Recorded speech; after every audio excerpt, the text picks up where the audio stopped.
Et on part maintenant au Brésil avec cette discipline que vous adorez, Emmanuel, le jiu-jitsu brésilien, avec Patrick Bitan et son académie. Alors, au Brésil dans les années 1920, le jiu-jitsu est devenu une discipline assez pratiquée, à ce point que le Brésil a apporté sa touche personnelle, si je puis dire, au jiu-jitsu. Et le jiu-jitsu brésilien est à la base de tous les combats libres que l'on connaît maintenant. Tous les free fighters viennent du jiu-jitsu brésilien. Oui, c'est une histoire un peu particulière, le jiu-jitsu brésilien, puisque c'est un expert japonais qui était expert de judo, tout simplement, mais d'un judo ancien, donc très proche des origines jutsu, et qui était passé par le Brésil et qui leur a enseigné son art, et notamment c'était un grand spécialiste du sol. Et donc ça fait depuis maintenant près de 100 ans bientôt, pas tout à fait mais presque. Alors là on a du lourd, ce sont des gens de très très haut niveau qui pratiquent. On en voit des clés de jambes, on a vu quelques travail d'éducatif au début et maintenant on voit travail des techniques, qu'est-ce qu'on peut faire avec le jiu-jitsu brésilien. Chacun montre une technique différente, des clés, des étranglements, des dégagements, ça va très très vite. Et voilà donc les Brésiliens pendant près de 100 ans ils ont travaillé sur cette base que leur avait apporté ce japonais qu'on appelait Comte Koma, c'était son surnom, qui s'appelle Maeda. Vous avez vu toutes ces belles clés.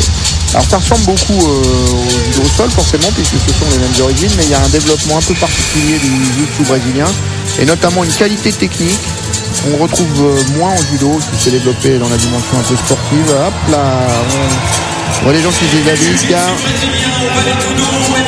comme vous l'avez dit, le jiu-jitsu brésilien, c'est la...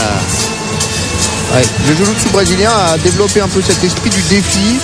Les grands experts il y a 20-30 ans faisaient déjà ça, c'est-à-dire combattaient pour de vrai, entre guillemets, face à des rivaux, donc avec des coups de pied, des coups de poing et des projections.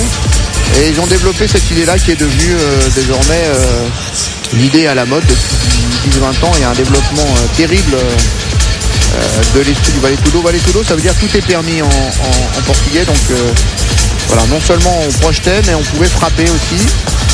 Savoir qui est le plus fort, quoi, c'est l'idée. Et ça, c'est très, très, très, très à la mode. Et ça, ceux qui regardent notamment l'UFC, bien, on voit bien que tout vient de là. Alors Patrick Bitan qui fait, qu'on voit ici, qui fait cette démonstration, c'est la projection, c'est lui qui projette, alors qu'il y a un enlèvement là. Et un des grands experts français, il a été vice-champion du monde, toute catégorie au Brésil, et ça c'est quand même très compliqué à faire. Surtout pour un gabarit qui n'est pas un poids lourd. Et il a été plusieurs fois médaillé mondial. Il a ouvert une dizaine de salles. Aujourd'hui, il est très, très, très apprécié. Et il a une académie, donc l'académie de Patrick Bitan pour cette démonstration, encore une fois, très, très spectaculaire. Il y en a peut-être une près de chez vous parce qu'il a une dizaine de points d'enseignement aujourd'hui.